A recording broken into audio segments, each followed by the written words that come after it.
Hey guys, it's Candace. And it's Elena. And you're listening to Cousins on Crime.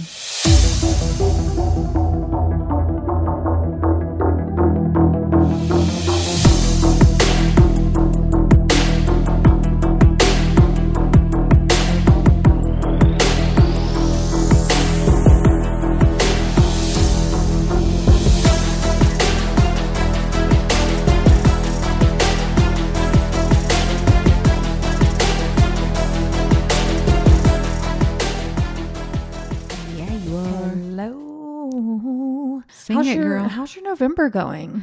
You hanging in there? Yeah. You know, I have a new look on life. Go on. It's thankful season. Oh, yeah. And we haven't even said anything thankful. I know. We used to do that, didn't we? What's wrong with us? Okay, let's do it now then. Okay. I'm thankful for this caramel apple pop that you brought me today. Did you just say caramel? I did say that. Oof. Caramel. Sorry. Oof. It's my hit coming out. Yeah, I was happy to bring that to you today. Well, I'm thankful. Yeah, I'm thankful for you. Oh, thank you. Yeah, so I am working on being more positive and not complaining. Yeah. Okay. I like it. Yeah. I'm thankful for Chick-fil-A. Oh my gosh, I ate it today. Like, you know, on the movies when someone is captured, like in prison, and their captor brings them food and they eat like an animal. That's what I did today. My blood sugar just like plummeted. Give me something. Give me something now. I just started eating, like the minute I got in the car with the food, I start eating the fries, right? And then I grab for the sandwich. Well, I got a grilled sandwich. Thank you very much. Okay. So I had to open the box because they put a grilled sandwich in the box. Right. But I ate the sandwich. I ate all of the food before I got here. And you know, I could probably, if I got all green lights, hold my breath from Chick-fil-A to my new house. Right. I wouldn't do that, but it's a very short drive. Just put it that way. And I could not eat fast enough. So I'm thankful for Chick-fil-A. I'm thankful for fast food. Yeah. I mean, God bless. What a time to be alive.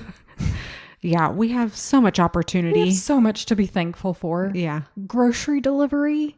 Oh, I mean, come on. And here we are like, oh, I don't have any time in the day. Oh, poor me. Oh. You can get your grocery delivered. Shut up. Well, so let's make sure to keep being thankful. And let's carry it on through December too. Yeah, since we're starting so late. Yeah, we've missed a couple of like that idea. November weeks. But I have a story for you. We will not be thankful for this story. Oh no. Are you ready to get into it? Let's dive in. Okay. So it was a steamy day, June 25th, 2002. And two officers were tending to a car accident near West 56th between 11th and 12th Street in Hell's Kitchen, New York. Now, their attention quickly shifted to another, maybe even more pressing matter than this fender bender they were riding up when a man ran up to them, frantically speaking Spanish, saying that there was a body underneath the underpass nearby. Oh. So they're not exactly able to leave this car accident in the road. Well, and they called for backup, and the New York City police headed over. So at the direction of this hysterical man, they came to a tunnel beneath the sanitation department garage where they found a large black trash bag. Now, at first glance, this trash bag didn't really seem out of place because there was a bunch of crap in that tunnel. There was like an old crates and overturned shopping cart. There was even a nasty mattress under there. Oh, goodness. But as they approached this partially torn open bag, they saw a woman's face. Oh, no. Now, this tunnel is frequented by the unhoused population. In fact, the man that found the black trash bag was looking for like clothing or anything of value that maybe even something to eat in that discarded bag. And as we know, he didn't find what he was looking for. He didn't live in this area. He had only happened upon the trash bag. He was not in the vicinity when it was dumped there. So he couldn't tell them like when it was there. How long? Right. How long it had been there. Like say he was there the day before and it wasn't there. So he couldn't really help them with a timeline as far as how long it had been there. Police interviewed other homeless people in the area, but no one had seen anything. Detective Brian McLeod conferred with the medical examiner on scene, and not wanting to lose or compromise any evidence, they only peeked inside the bag instead of, opening it up in its entirety right there. They could see a black female, partially decomposed, but something really stood out to detectives right away. She was dressed nice. Oh. She was dressed nice. Her fingernails were manicured, and she didn't go here. Like she must have been from somewhere else and brought to this location, because speaking of which, there were no drag marks. There wasn't any blood on the scene or anything else that indicated that this was where she died. So the only real way to begin this investigation was to examine the most valuable piece of evidence they had, which was the body. Yeah. So once the surrounding area was thoroughly searched, they gathered the body in the bag and took it back to the morgue for an autopsy. The New York City medical examiner who performed the autopsy gently opened the trash bags. One was over the top. Oh, okay. Half of the victim. The other was over the bottom half. Okay. Upon initial inspection, there wasn't really anything readily available that would indicate the victim's identity. She didn't have any tattoos or specific markings. There was no ID on her person, like on her clothing. She didn't have any form of ID. But from what the ME could tell, she looked to be between 22 and 28 years old. That wasn't great, but it kind of narrowed it down somewhat. Yeah, especially if someone called in a missing person. Right, exactly. So the victim looked as though she had been dead for maybe 2 days, maybe 3, but it was really hard to say because June in New York, New York City, and she was contained in that trash bag, and no doubt all of those things probably played a role in the rate of decomposition. But even with the 2 to 3 days worth of decomposition, you'd expect to see, some bloating in the decomposing body. But this victim was abnormally bloated. Oh. Specifically, her belly was protruding. And there was only one way to tell what was going on there, because I didn't see any report of them doing an X-ray before the medical examiner opened that bag. I personally think an X-ray should be done before you do anything to a body or open the body or do... that might be helpful. I mean, but who am I? Who am I to say?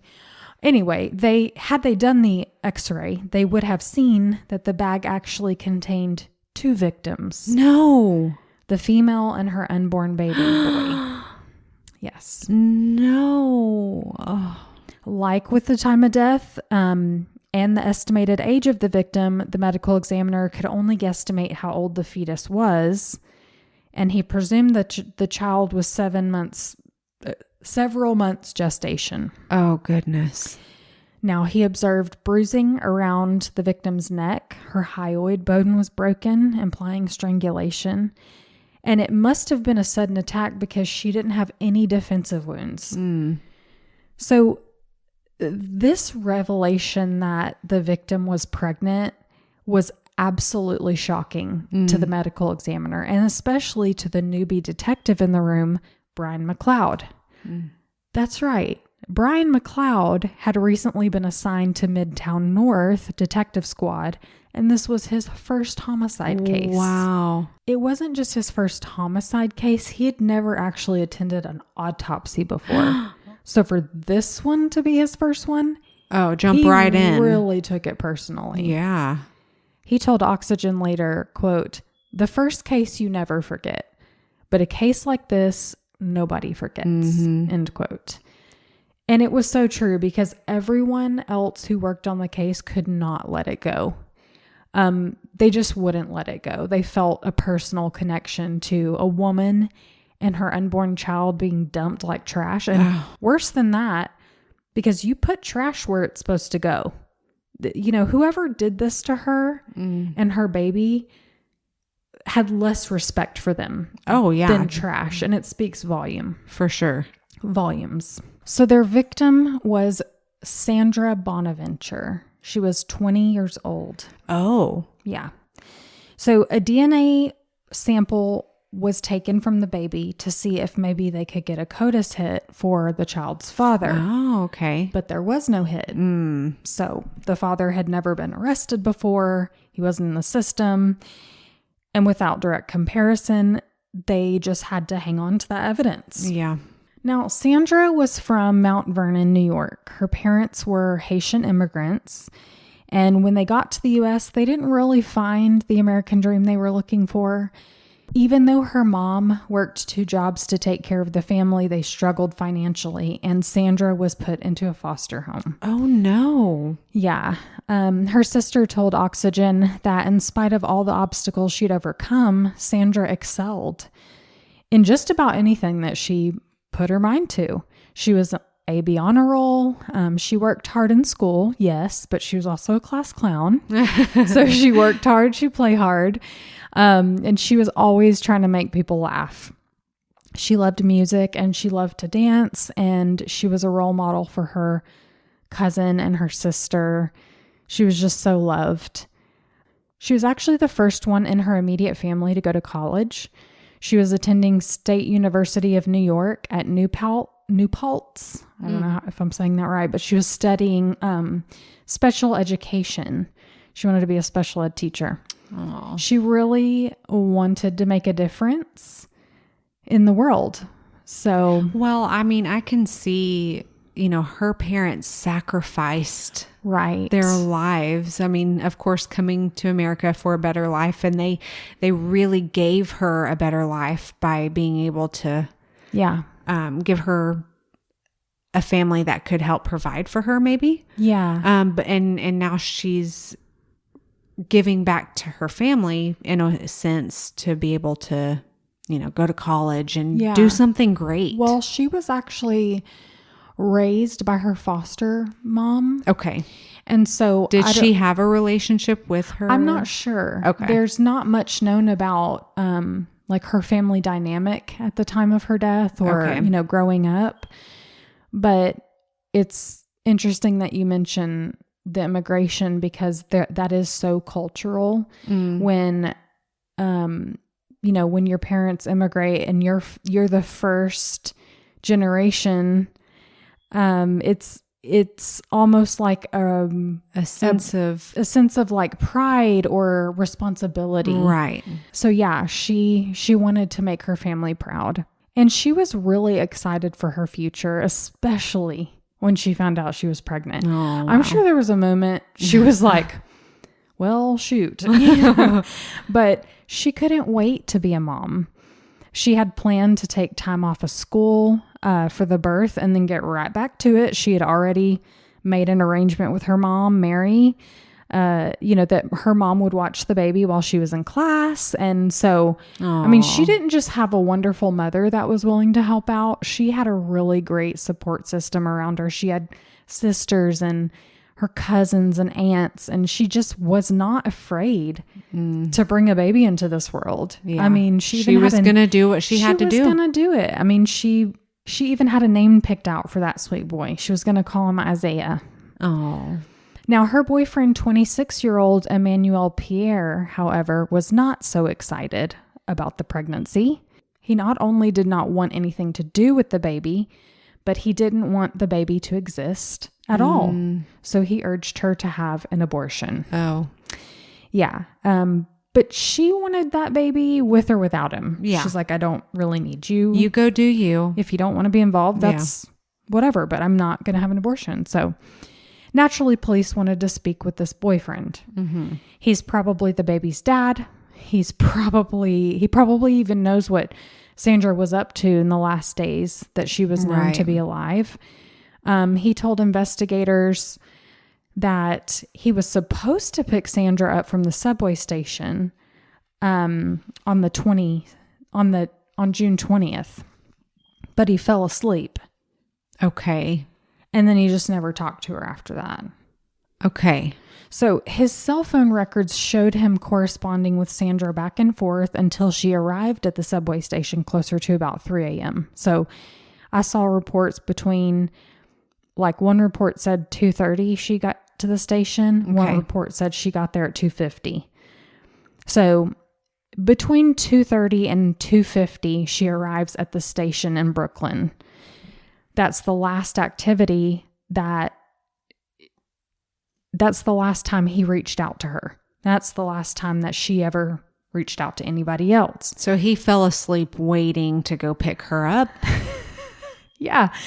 And then he just didn't pick her up. And so I'm sorry, but you're telling me that you fell asleep, you didn't pick up your girlfriend, your pregnant girlfriend from the subway station, and then you don't call her after that? Yeah. Like, hey, I'm sorry I fell asleep. Are you okay? Where are you at? I'll come get you now. He told detectives, well, he thought that she was going to be mad at him, so he didn't. Oh, so just leave her out on her own. She'll figure it out. What? Mate, no. I don't like it. Also in this interview, he initially denied being the baby's father. Oh. Yeah. Okay. A couple times. He's like, nah. But everyone in Sandra's life had told the detectives who the father was. Oh. They knew. I mean. Okay. When you lie like that, it's a little suspicious. So, but he finally relented because he knew this was easily verified. Right. But he said, I went to a concert on June 20th and I didn't return until June 26th. Oh. So. Okay. You were gone, but yet you were supposed to pick her up?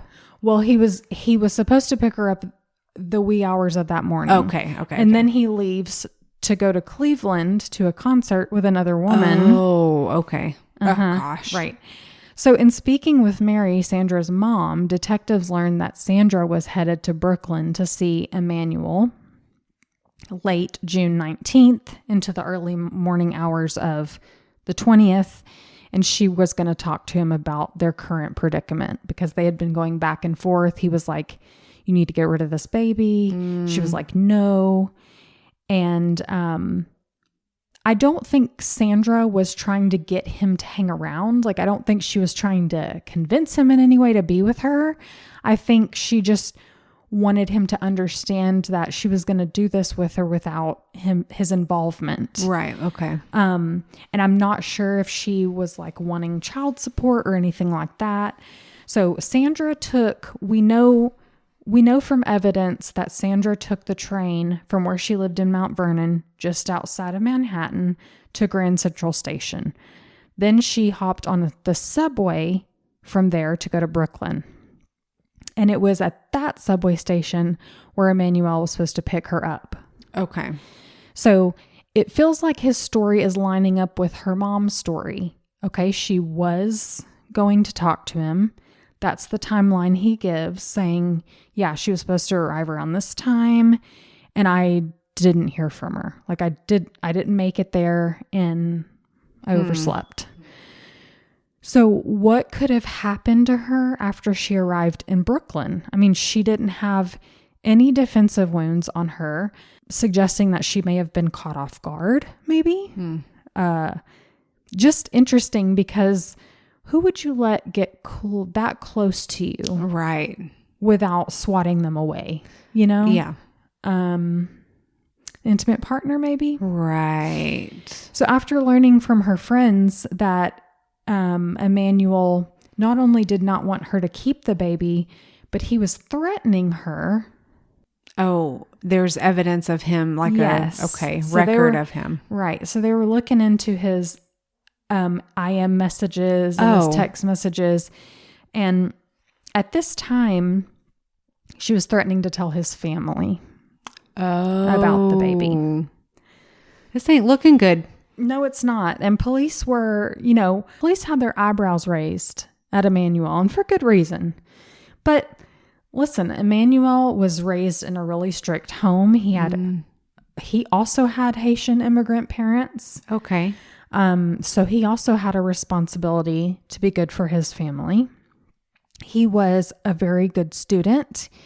At Stony Brook University, he was working on his master's. He was double majoring in economics and psychology, and he was on track to graduate with honors. So he didn't seem like the type of guy to have done this. He never had done anything criminal or violent before, and Sandra's family even shook their heads when police suggested that it could be him. And plus there was no direct evidence. That he didn't leave behind any DNA. There were no fingerprints found at the scene or on Sandra. And really the case stalled at this point because maybe this was a random attack. I mean, but they couldn't ping his phone to see where his phone was. So they did see that his phone was in Brooklyn. So they had his cell phone records, and it just kind of seemed like suspicious, but she was found in Manhattan. Yeah. So, okay. But as the investigation drug on, the family felt, like they were out of the loop. And I think a lot of times families feel like this. They're like, every day that goes by, there's no call, no answers. And, maybe they're calling the police station and they just felt like there was nothing happening. But at the same time, they felt just as stuck because they couldn't think of anything or anybody that would have caused this, or that anyone they know in her inner circle that would have done this. So I'm pretty sure they were all thinking the same thing. This must have been a random attack. Yeah. She got off the subway and somebody just grabbed her. But who would go through the trouble of bagging her up like that? No matter how many dead ends they faced, though, the detectives were not willing to let this go. They weren't willing to throw in the towel or slow down. They wanted justice for this woman, her unborn child, and the rest of the family. Then the detectives got a break. Oh? Yeah. So they're looking back through Sandra's cell phone records, and they started noticing this credit card company number that she had called a few times before her death. And they realized, this is interesting because they realized from her cell phone records that she had opened a new credit card before she died. Okay. Which is funny because we usually know about, we're tracking a victim's credit cards, but this was brand new and nobody really knew about it. Oh, okay. So they find this out from her cell phone records. Uh-huh. Yes. So they find this account and they pulled the statements, and there were actually 3 transactions registered after June 20th, when she was last known to be up and about.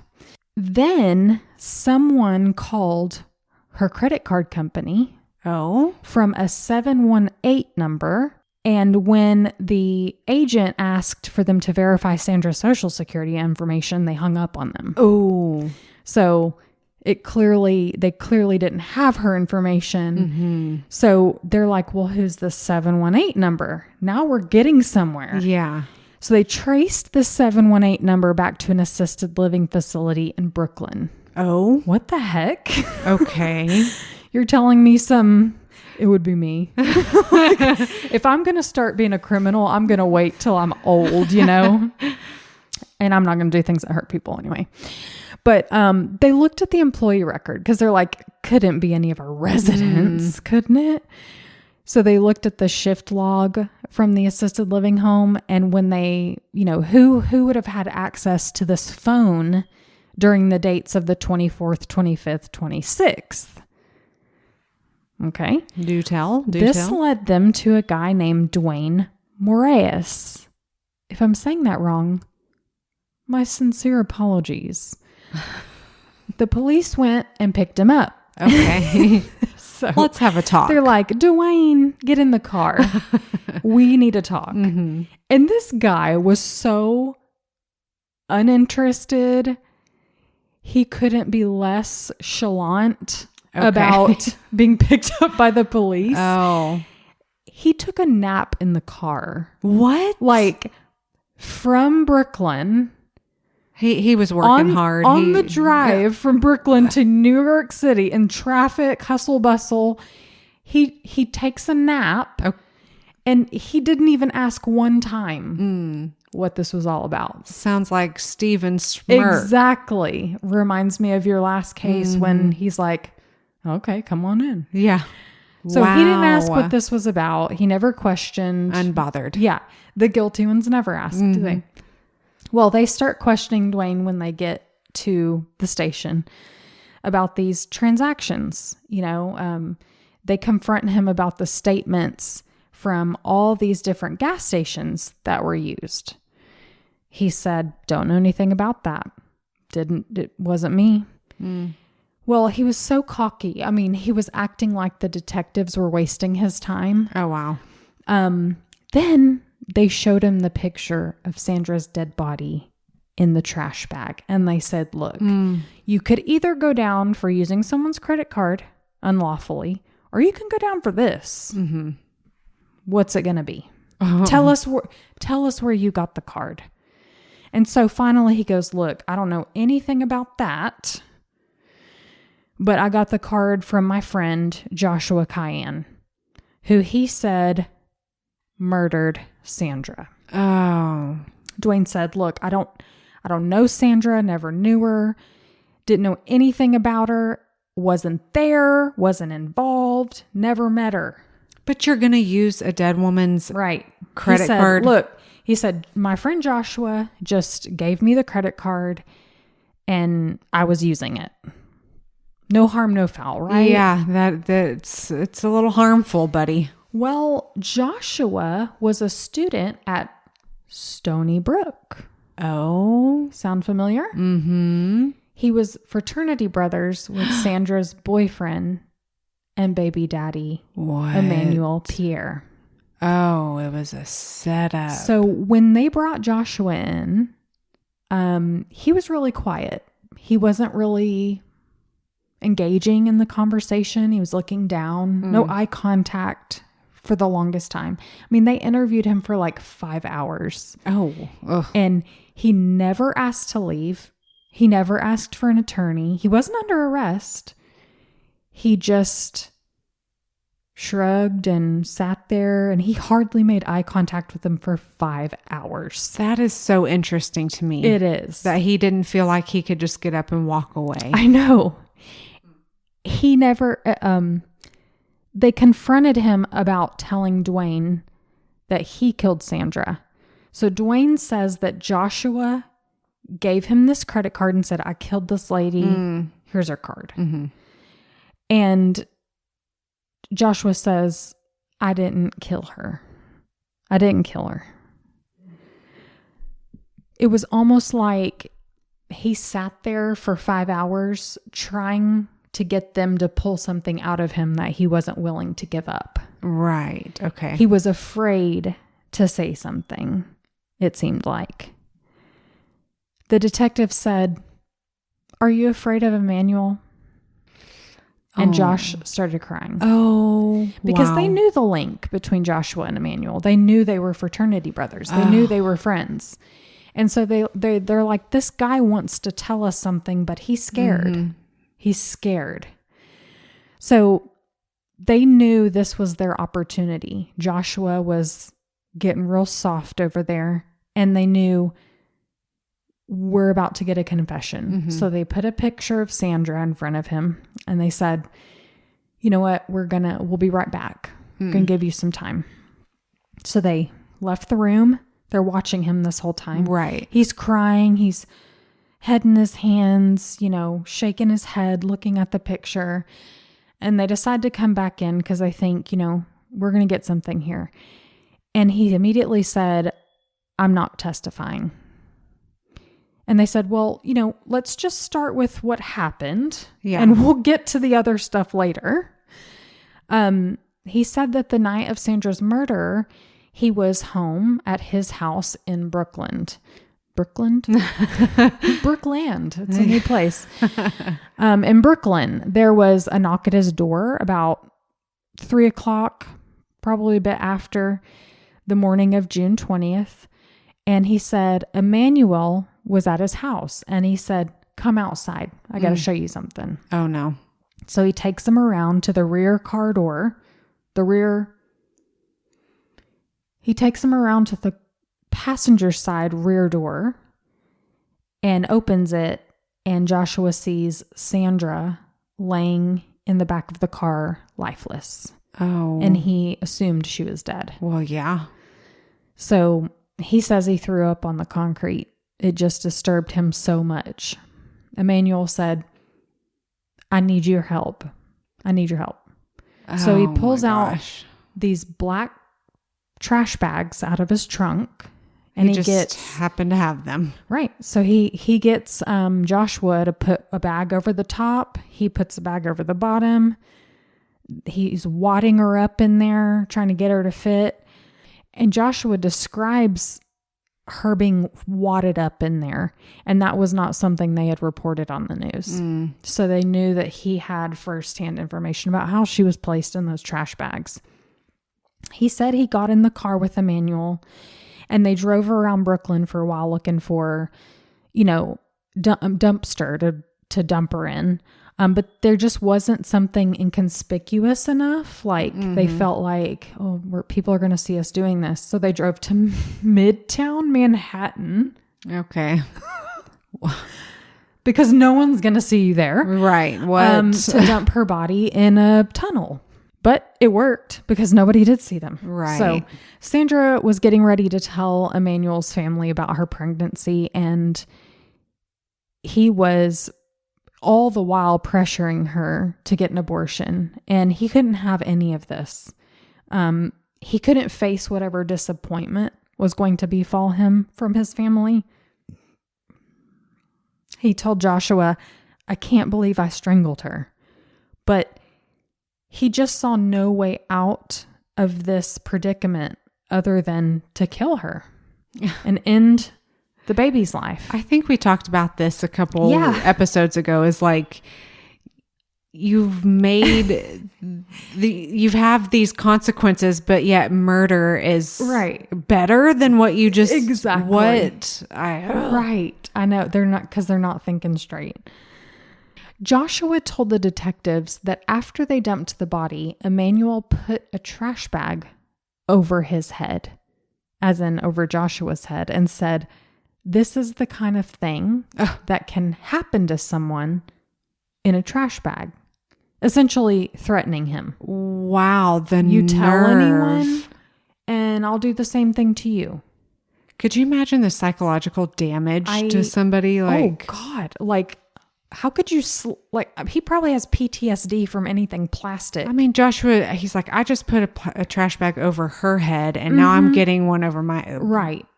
I can't imagine. So after this bombshell information, the medical examiner's office ended up revising their time of death because they had estimated she was dead, 2 to 3 days. It was more like 5 days. Oh. So they estimated her time of death that could have died as early as June 20th, which is when we last heard from her.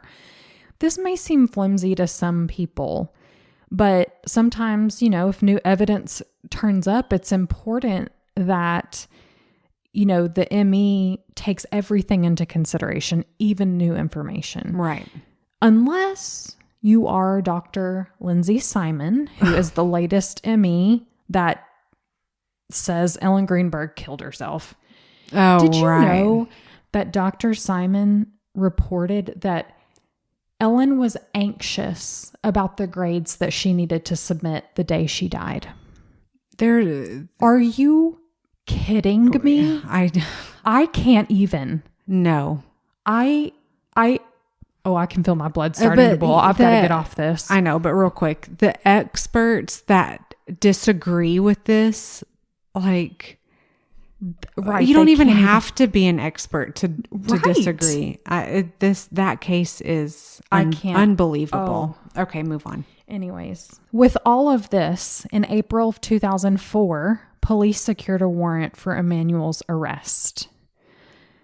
I hate that his name is Emmanuel. God with us. Right. I imagine some arrest warrants, like, I bet it's like exciting, but also like really tricky to execute arrest warrants because you want to make sure it all goes down without drama and, like, of course, make sure everybody stays safe. So anyway, the investigators staked out Emmanuel's house and waited for an opportunity for him to come home. Well, he was home when they were outside. So Detective McLeod calls him up and says, hey, we've got some questions and we were wondering if you would be willing to chat with us. Emmanuel's like, yeah, okay. And so he says, you know what? Listen, I'm actually 15 minutes from your house. I'll just come over there. Oh. They were already outside sitting there. And sure enough, a couple minutes after that phone call, Emmanuel comes outside to get in his car and leave. Oh my gosh. So they took him down right there in his front lawn. Gotcha, sucker. Where are you going? Yeah. Where are you going? Down to the station. That's where you're going. That's right. Now, when Emmanuel was arrested, Sandra's family and friends could not believe that he did this. Like, he was a bit straight-laced. And I think because he was so straight-laced, he killed her. Like, I think he would have done anything to maintain that reputation. Oh, yeah. Sounds like it. And he wasn't going to let anything stand in his way. Plus, he was like dating all these other women, including one of Sandra's roommates, apparently. Oh, man. Yeah. Everyone in Sandra's life knew that baby was his. She was not seeing multiple men. Everybody knew she was dating Emmanuel. Okay. And DNA don't lie, sweetie. Right. Okay? He didn't want to take responsibility for any of that. So he was charged with second-degree murder. Now, in a pretrial hearing, the judge granted a motion to obtain a DNA sample from Emmanuel because at this point he had not given one up yet. He barely admitted to being the dad, but they got his DNA and he was the father, of course. Where's Maury? Right. 3 years after the murder in March of 2005, Emmanuel stood trial for killing his pregnant girlfriend and their unborn child.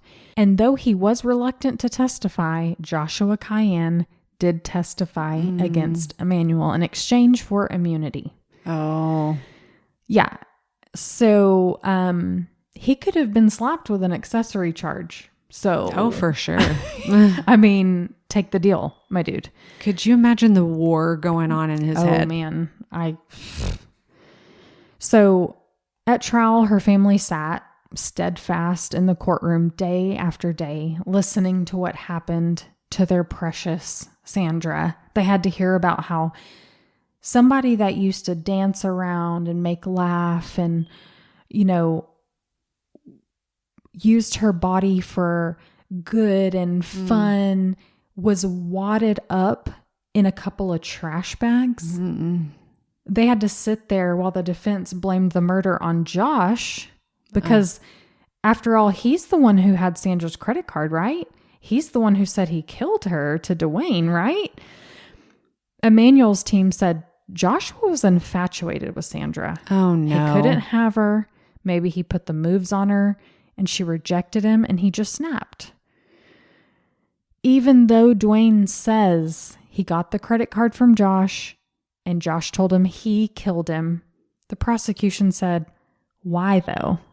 Right. Why? There was nothing to suggest that Sandra and Joshua had any type of relationship or even interaction, no less. Right. to suggest that he would kill her. Like, on the contrary. And then you have the phone evidence of them of Emmanuel and Sandra planning to meet that night. Right, exactly. Joshua wasn't a part of that plan. Exactly. And that brings me to my next point, is that they corresponded that night, and then he doesn't talk to her suddenly after she's meant to arrive at the subway station. And you're so unconcerned about it. Right. No. And he's not going to be like, hey, where you at? Or I'm so sorry I've overslept, or what? Mm-mm. No. Well, the jury deliberated for 5 hours and they delivered a guilty verdict. 2nd-degree murder. He was sentenced to 25 years to life in prison. That's why in the last episode, when you said he was 75 years, I was like, whoa, Nelly. Yeah. So this guy gets 25 to life in prison, and he was eligible for parole. Sadly, he wasn't held accountable for his unborn child's murder. Why? I don't know. I don't know if that was just not a thing at the time in New York or what. Her family was satisfied with the verdict. I mean, in the way that you kind of have to resign yourself to a verdict, is like, you know, look, there's some kind of justice. There's some kind of justice. His reputation is crapped all over. Yeah. And this whole facade that he was carrying on about being perfect, and then he's going to go and kill their daughter. And now everybody knows. Now everybody knows. Right. What you like. And you have the nothing. Extreme to which you went with this thing. Exactly. But they couldn't help but like be worried about when he gets out, you know, of course. He's eligible for parole, and he was actually eligible for parole in 2028. However, they wouldn't have to spend the rest of their lives being anxious about when he would get out, because he died in prison in 2024. What? Yeah. I don't know how. It doesn't say, like, I didn't find any reports of how he died, but good riddance, you loony. But even to his last breath, Emmanuel maintained his innocence. Of course he did. And some people will do that. That's Alex Murdaugh. It's giving Alex Murdaugh. Yeah. You know, it's the narcissist.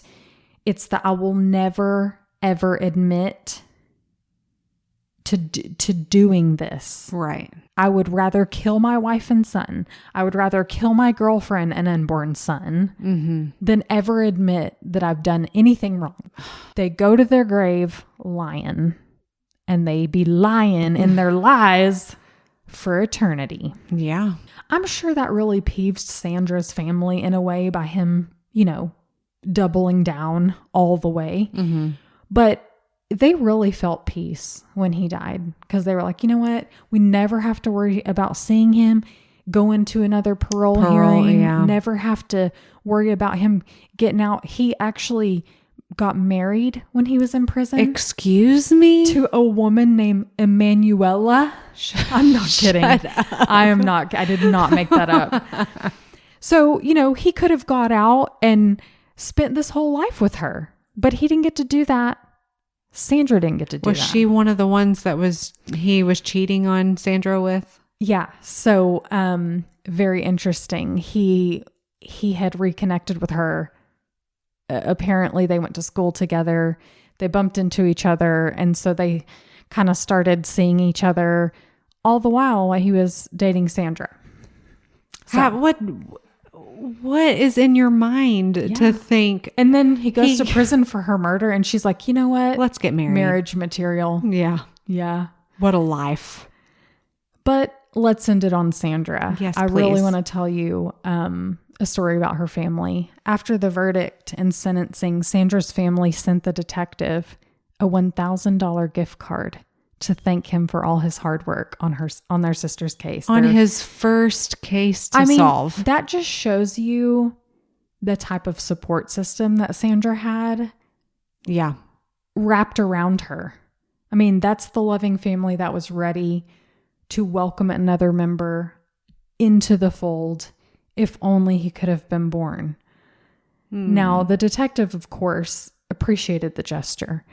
But he sent the gift card back with a note, and it said something like, there's so much negativity in this world. Why don't you use this money to buy all the children in the family cameras, and maybe they can look for the beautiful. Oh, that is, and I got chills. I know, that I just love that. Sweet. Like, to learn at a young age to be intentional about finding the beautiful things, finding the positive. It's what Sandra wanted. She wanted to make a difference. And look, she did. Like, I think in this roundabout way, she really did make a difference. And who knows how many people were affected by those children and their outlook on life. Right.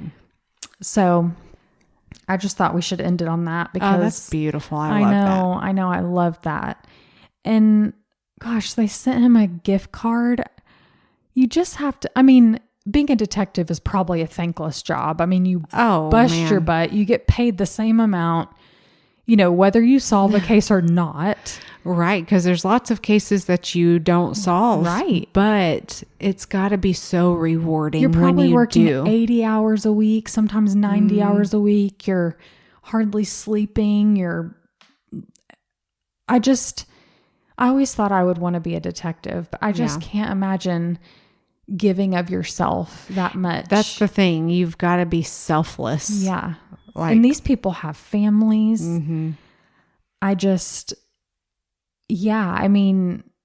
To recognize all his hard work, and they're like, you know what, let's scrape up some money. Yeah. That just shows what kind of people they were, and what kind of family she comes from. So. Yeah, that is so sweet. Oh. Yeah. Well, that was not a story to be thankful for, right. But there are things in there that we can, the people that we encounter in our lives that we can be thankful for. I'm thankful for the credit card. I just think, what if she had never applied for that credit card and got that credit card? What if they would have never seen that transaction or that what if the credit card would have never been used? Yeah. Right? And that's a whole nother thing. Like, he might have gotten away with this. I know we want to end it on Sandra, but to ask someone to help you dump a body, like we talk about these like, oh, if I could call on you and you can come help me, but to actually ask someone to pull up to somebody's house and be like, I need your help. Yeah. You didn't even ask, you expected him to help. And then he's just like, okay. And then give the credit card to someone else. Did you not process in your mind that this was how this was going to go? There's a bunch of guys though. Like, these are a bunch of dudes. Not thinking. Wow. So I'm thankful for the missteps and the little nuggets that led authorities to the truth. Yeah. Wow. And I'm thankful for Sandra. What a beautiful soul. Her whole family is thankful for her. Yeah. Oh, well, fly high. This was great. Let's do it again sometime. Let's do it. Bye, y'all. Bye, guys. Thank you for listening to Cousins on Crime. Get connected with us by becoming a free member on our Patreon. Or for just $5 a month, you'll have access to bonus episodes, discussion groups, and much more. If you can't afford $5 a month, we get it. Inflation, am I right? Please consider leaving us a positive review and rating wherever you listen. And don't forget merch. Support our podcast and show the love by sporting t-shirts with our latest designs, or grab an evidence bag to keep the chain of custody for all your valuables. Don't forget to follow our show on your favorite streaming app so you never miss an episode, and get photos and updates on our Instagram at Cousins on Crime Podcast or our Cousins on Crime Facebook page. Have a case suggestion? Email us at cousinsoncrime@gmail.com.